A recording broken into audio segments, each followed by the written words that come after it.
Hello everyone, if you're trying to update Hytale and you keep getting this problem, an error has occurred with error applying update to game, error applying patch 0, then you have come to the right place because in this video I'm going to show you how easy it is to fix this annoying problem on Hytale easily. So as you can see, the error says there is not enough space on the disk.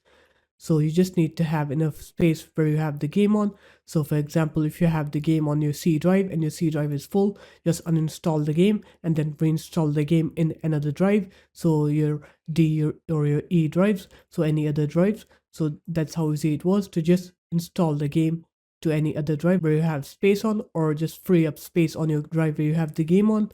So there it is guys, that's how easy it was. If you guys found this video helpful, make sure to leave a like, comment, and subscribe to the channel, and I'll see you in my next video. Peace.